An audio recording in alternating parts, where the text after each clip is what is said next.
Ove wa design nodda ku muyimbi ki? Kanabatanzi ke naddako kalinga embwa. Naye yakuluma baba. Wow. Yanuma nnyo. Yakuluma. Bwe mbiraba bifu yakuluma. Bemulaba bifu naawe. Waliwo ekyama Lwasa. Ate naye yakyesirikira. Nawe yamwali mugenda lwana ne Beatrice.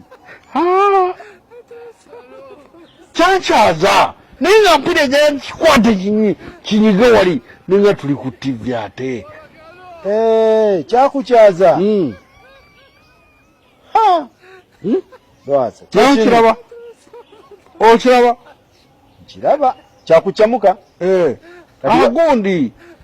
Bagiyita ni TV eyo. Makula? Kyakumakula? Makula waliyo abaana we bati.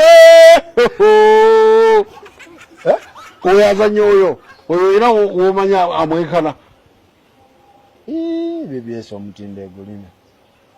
Tabona ati wayogera BBS. Nandi we bagamba nti yava ku BBS ate kati ali ku Makula ate ni bagamba. Ani yava ku BBS? Lwasa nga ku derevu. Wali omwana we. Omulamu guli wano oguzanyisa. Wakitwala out. Sikitwala nga out kinuma nno munnange. Nagala nkitwale out. Tekikutula ndi bize kyakola. Kyakuba. Ekyo kyankubaga mazima. Kimalayo. Kirabe. Wasa ne show wali toyagala eggwe. Aka Katonda. N'ebikalu wabikuba. N'ebikalu nabikuba. Wagenda nga gentleman. Okiraba. Tekina omusajja ekyo. Tekina. Bwe kyagamba. Oyo ye mukulu Lwasa Emmanuel oba Mugaga Lwasa Munamasaka. Kyonna Diana n'abatanzi kye yamukola. Kulaba n'essawa ya kakati akyamukaabira. Naye nga tweyongeddeyo munnange n'amawulire ag'enjawulo atulaba nti mwana muwala Carol Nantongo yavuddeyo kubanga akilalifayinga ensonga eri wakati we ne Eddie Kenzo. Ate era kibagamba nti Eddie Kenzo ye yawula Carol Nantongo ne Lydia Jasmine. Emboozi etuze tugibaleetera. Emboozi etuze tujoogerako from last year. Mbembiranye wezatandi oba ale this year embiranye wezatandikira ku federation era mbu ne besikambula naye ye Carol agamba nti mutuufu balimba. Anti ffena tagenda kuba naffe. Anti ffena tagenda kuba naffe. Okay. Ate ffena tulina testi za njawulo. Omuyinza okuba mulaba nti no kiggwa. Ng'ate nze wange tekiggwa. Kuba n'akayimba siyombala. Tolwanira basa. Mamugenda okuteekako ebintu byamengaza omukyala mumanyi already. Buli kimu nga nze nakimanya nga mwe muli mu kwogera byammwe. Ate mubaleke beeyagale bano. Omusajja mumuleke yasetolinga mumuleke. Yasetolinga? Mbadde simanyi. Oyagala kiwakana? Laba. Mbadde simanyi yapaakinga. Yapaakinga. Nyabo. Ate oyagala luno. Yafuna paakinga. Eddi babula ndowooza olina boolumye bannange. Nga Nerema yagala muntu we mwana gwe. Paakinga. Yapaakinga. Oba mwagala oba temwagala. Kale. Mujanga mu kitema. Mumusabire bambi tugenda gundi eri bayitayo wa? Mudagala. Eri okwanjula. Bayitayo we waka. Waka bayitayo. Nerabiddeyo. Kitegezo gyagenda. Manyi obukimu negwe. Tugenda okuzina amazina wali. Bega naawe. Kutidde. Munnaye webalekiri yalinga Karo. Naye era mukkiriza era temugenda kukkiriza bannange. Bakkiriza. Naye Edi amakinga naawe. Naye Faro era muleka mu kamera ono. Nze kubuulira. Mbu kiki? Katumakinga. Kiki kyotayina? Wange. Vaako. Leka naawe. Era Edi naye. Era Edi naye atulekemu. Mbukati kya.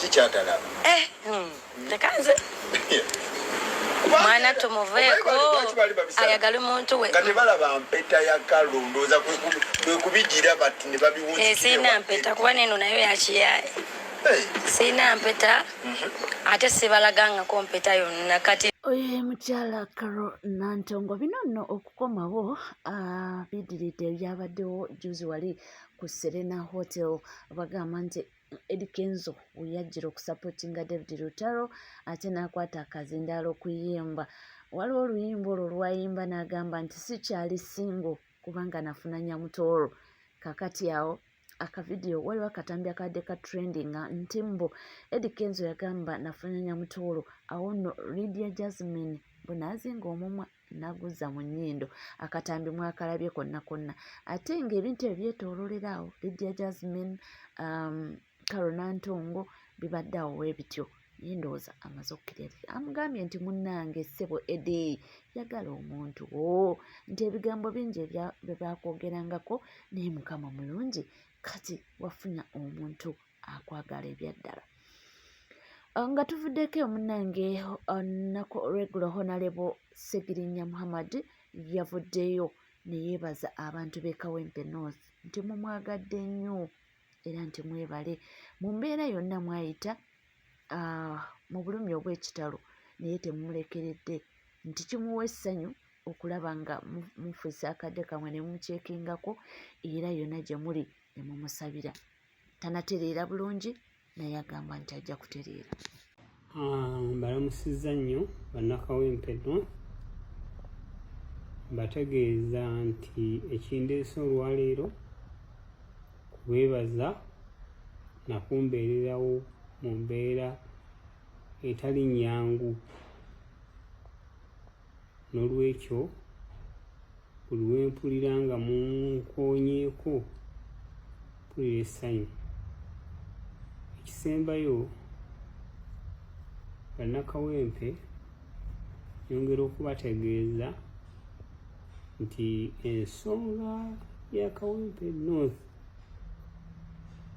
nti mukyanninamu obwesige ekintu ekyo sisinza kukisuula muguluka kubanga mukyantunuzaako eriiso kakati olwempulira ekyo nti Segirinya Kawempe North Segirinya Kawempe North kimpa amaanyi ennyo n'olwekyo bannakawempe nga bwe mundaze nti mukyanjagala nange mbabuulira nkyabaagala ate ngenda kudda ku luno na mutima n'olwekyo mwebale nnyo mwebalire ddala tuddemu tusinkana 2026 mu kalulu ketunaddamu insha Allah.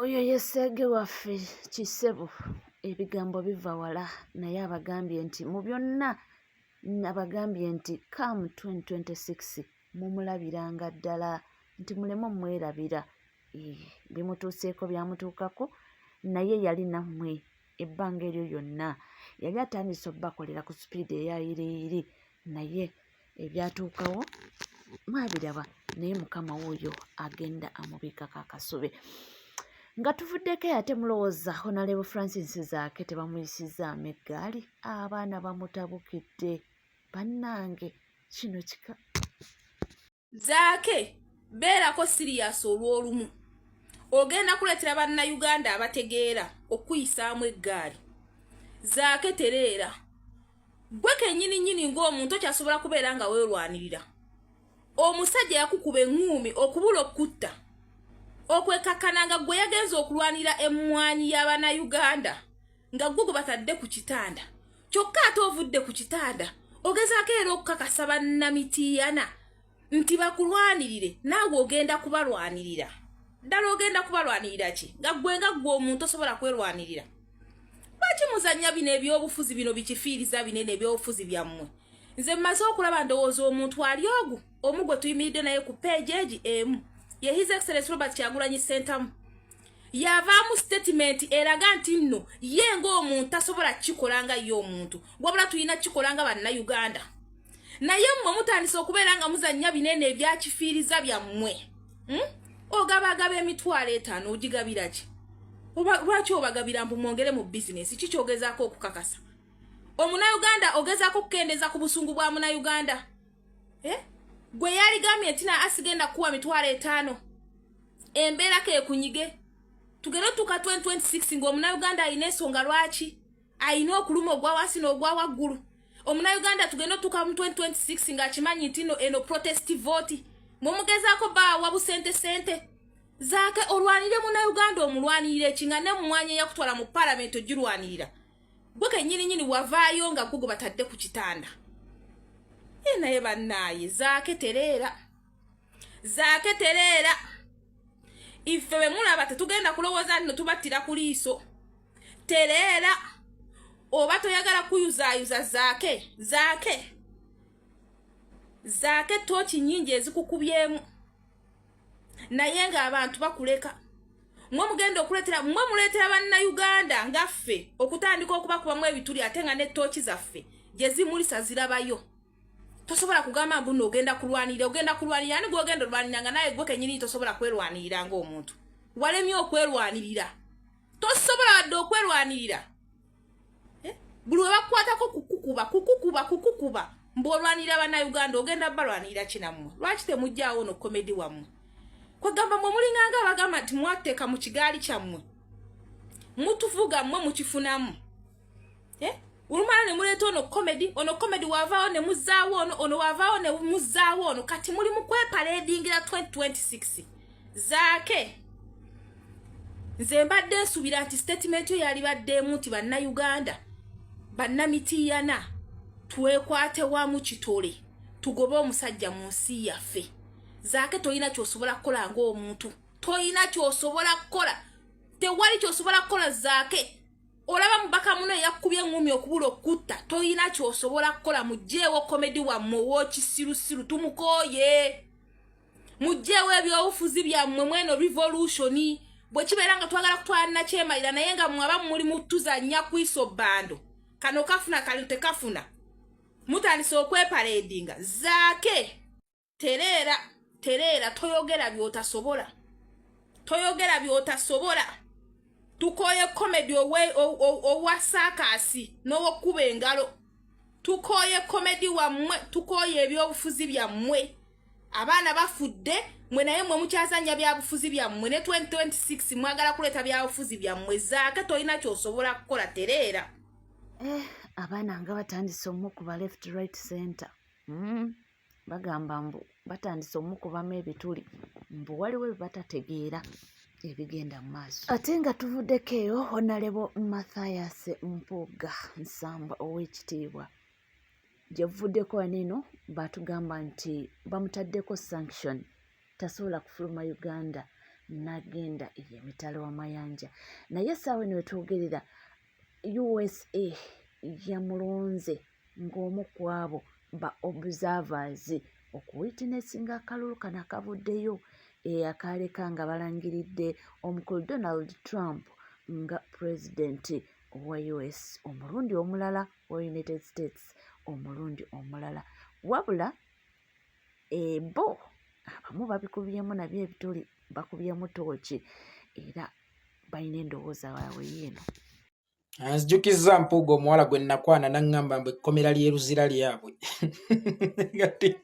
naye okwetekako lamba mu y'omu ku b'obuzava abagenze mu Amerika okwobuzavinga okulonda kwa Amerika nsese n'engwa n'eribwe nti Amerika eronda etya yo Uganda eronda etya bwe kuba nga okulonda kw'ensi ezebbiri kwa njawulo nnyo mbuulira ate Amerika bw'ekima obuzava nti Uganda agenda awobuzavinga eby'omu Amerika awobuzavinga ebiki by'atamanyi awobuzavinga ebiki by'atategeera ekirala Mpuuga ali mu position ki mu ggwanga okuba nga asobola okufuna ebbaluwa eyiye entongole ejjidde eddala mu nju etagenze mu woofiisi yonna wabula nga ye entongole ng'emuyita mu Amerika kgendako obuzavinga CBS mbu radio ya Kabaka yo tekyali ya Kabaka mu Giboole kubanga bwebe etuuka okulaba abantu kabaka bakulembera ng'ababuyabuya ng'abatooletoole nti ekyo ekiise ku radio zaabwe tezigenda kubanjibwako kifaananyi balina audience gye batagetinga eyabali abantu abawansi mpuga bamuyise okugenda mu America okugenda okwobuzavinga ekitegeeza bannange bamuwayiriza omusajja nga teyabba kubanga America ng'eggwanga teryagala muntu omubbi bannaye Kyagulanyi yawaayiriza omusajja bannange Kyagulanyi yawaayiriza omusajja kubanga biyitidde ku ddoboozi okutabanjibwako kifaananyi abantu ba Kabaka temuwugguusibwa CBS FM tekyali radio ya Ssaabasajja Kabaka kyova olaba ennaku zino ebuulira ebikontana ennono za Buganda ebuulira ebikontana ku Ssaabasajja Kabaka kyabeera yagambye kaakati baabo bazongidde mu kulonda kwa Amerika ne weebuuza obuzava nti kyono gwe bagamba nti atuuse oba agenze ku obuzavinga kulonda kwa Amerika nga n'okulonda kuwedde nga n'omuwanguzi yalangirirwa dda yagenda ku obuzavinga ki wali wano mpuuga mu loogi za wano e Nairobi waliwo ngambye nti amulengeddeko wali wano mpuuga ali mu kudigiza e Nairobi ali mu biwalajjana ali mu kudigiza ebyo naye ng'ekiriwo kiri nti mu butuufu yagendayo era process yonna yagiwitnessinga so ndowooza tujja kuwulira lumu ng'atunyumizaako ate nga munnange tuvuddeko ate mulowooza senga asidi taluleese mbwe kiri ewa Shakib Zari the boss lady mbone Posha 256 mbu waliwo ebigenda mu maaso era mbu ssaawa yonna munnange mubadde mumbuuza naye senga kirabika there is trouble in paradise anti Shampopo Zari Hassani the boss lady Mama Tifa the last standing queen of the Dangote dynasty. What's up? Nga yenna atuterayo bu motivational quote si aliawo abasajja abayisa amazike abayisa amasodde kiki anyumiza mwako badde yali mujjukira luli Zari era awo yankyakalina ne Shakib Shira Price yali alesewa akanyamberege ekizibu kya Zari buba anaki kati esaawa eno si Shira nedda Posha 256 Posha kasita mulaba obufumbo bwa mwami Lutaaya ne mukyala Lutaaya nga buwedde Posha ne munnange no Zari onyigira bwerere Posha Musia ya mukola amajanjalo nange Zari yes Zari mu butuufu gwe kyogamba mbunno baawo omwerabidde mbunno kisasi kimuŋŋamba bw'afulumya essasi mu Novemba ajja kulindako myezi emirala 3 atakitegedde buuza naye kyemmanyi bagamba Shakibu tazina yekka kati oba amuzina ne Musia saakitegedde nenze mmanyi mbunno Musiyo no omusuubuzi w'ebijanjalo ne kasooli omunakenya oyo atanaabuuyo ye musajja wa Posha njera bumbi actually oba Musia mbuye manager wa Shaki ne kati wa Shakibu baba managing coach nenga munnange Zari ebbu bali kulumira bwerere tulo ofumbe mwami Lutaaya si yali ya Posha mboyawe imbu kasodde gwandaba mbozali yaweereza Shakibu audio oluvo kwa Eva wano paka eri munnange no Zari neyo audio nayo Shakibu yagitambuziza Zari Shakibu ayina olugambo banaawo kimanyi bannange Shakibu ayina olugambo bwakusanga opamapama bibyo kuba togeza ne weekuniza oba ne weekweka kuba ajja binyumya nga bwakusanze munnange Zari bwe wayombesa Shakibu ku Posha yanyumya Kampala namba yegwe weka atannakimanya mbu nno yakunyumyako naye nga ebbu bakakkana naye kyemmanyi bw'oba otreatinga Shakibu against NSTIs treatinga na bano banne kubanga bazina abaabo kabasatu tazina yekka omukazi Shakibu tamumalaawo alina owaayi abaana basala omugambo naye ffe weetuli okuba nga tubaleetera tulabe era nga wenjogerera nja kuba nga nkomawo ne agava mu kkooti tuli ku musango gwa Haji ne Hajat Zura olunaku olwaleero wali mu kkooti so tulina okuba nga tukomawo tubaleetere biki bitambudde bitya naye nga kyensobola okugamba nti olunaku olwaleero era ejja kuba menshoni ey'okusatu twagenda luli menshoni eyasooka jjukira guno omusango omunene menshoni esooka Haji bali tebamukkiriza kubaako kyayogera ne tudda ku menshoni ey'okubiri era nayo Haji nga talina kwogera kigambo kyonna kati nejja kuba menshoni yakusatu kati ogunaddako awo Haji atandika okwewozaako n'ab'obujulizi batandika okuleeta awo nno bamedical doctor babiyingiremu kubanga bakola ogwawe okwekebejja obujulizi buno bwe bwogerako bingi nnyo ebigenda okuba nga bikola ki naye byonna nga bigenda mu maaso Honorable Muhammad Nsereko ono nga munnamateeka wa Haji juzi waliwo bwe yavaayo n'alambulula nti Hajati balina ebintu bye bennyigiramu nga baliko ko n'omunnamateeka omulala nga baagala ebintu babeeko babi nze naawe ninga omukutogoli gomugokka